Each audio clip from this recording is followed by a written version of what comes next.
ایک دوسرے کو عزت دو، برداشت کرو۔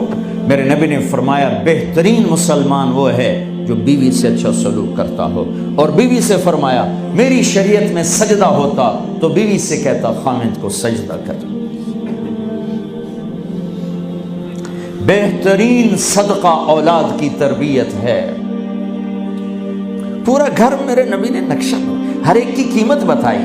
ماں تیرے قدموں تلے جنت، کا کاش میری ماں زندہ ہوتی، تم دیکھتے میں کیا کرتا، میں عشاء کی نماز کے مصلی پر ہوتا، میں سورۃ فاتحہ پڑھ رہا تھا، ادھر سے آواز آتی میری ماں کی محمد، تو میں نماز توڑ کے کہتا لبیک اماں جان۔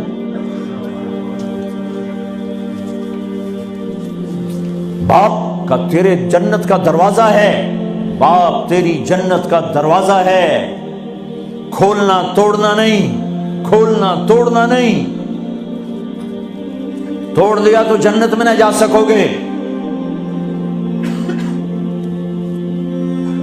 سب سے بہترین مسلمان جو بیوی سے اچھا سلوک کرے، سب سے بہترین عورت جو اپنے خامند کی منشا کو دیکھے۔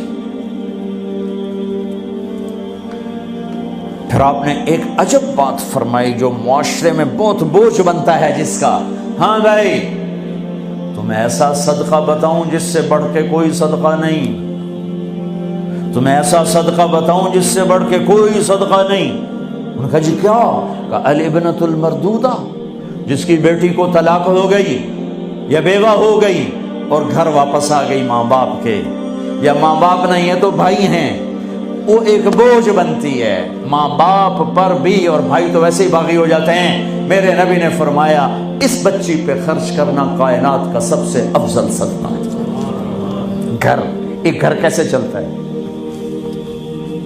ہمارے ہاں پنجاب، سندھ، بلوچستان سرحد میں بہنوں کو وراثت میں کوئی حصہ نہیں ملتا، سب بھائی کھا جاتے ہیں۔ میرے نبی نے فرمایا جس کو اللہ نے 2 بہنیں دیں اس نے ان کا حق ادا کیا، شادی کی حق ادا کیا۔ ماں باپ کی وراثت میں سے ہوتا ہے، اگر میں نے کوئی خود کمایا ہے اس میں بہنوں کا حق نہیں، ماں باپ سے اگر 1 روپیہ بھی آیا ہے تقسیم کیا جائے گا۔ جس نے بہنوں کا حق ادا کیا، شادی کی حق ادا کیا، اس پہ جنت واجب ہو گئی۔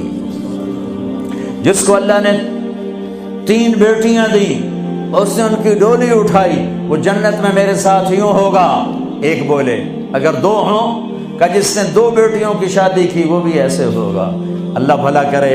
ایک صحابی کا کہ جس کی 1 ہو، کہ جس کی 1 ہے، اگر اس نے اس کو عزت سے رخصت کیا تو وہ بھی میرے ساتھ ایسے ہی ہوگا۔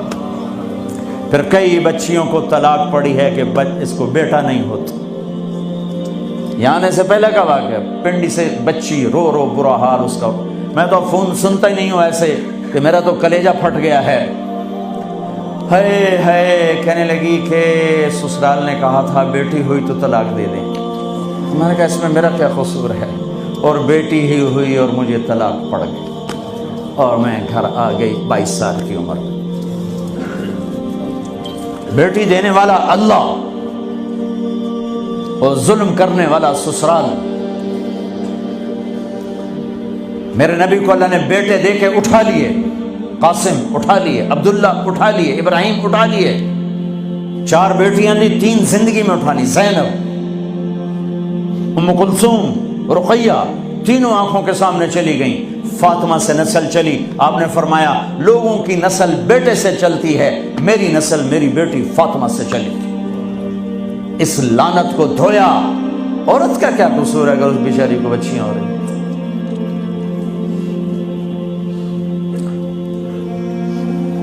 جس نے اپنی بہنوں کو حق ادا کیا، جس نے بیٹیوں کو ڈولے میں بٹھایا، ان کا حق ادا کیا، کہ جنت میں یوں ہو جائے گا۔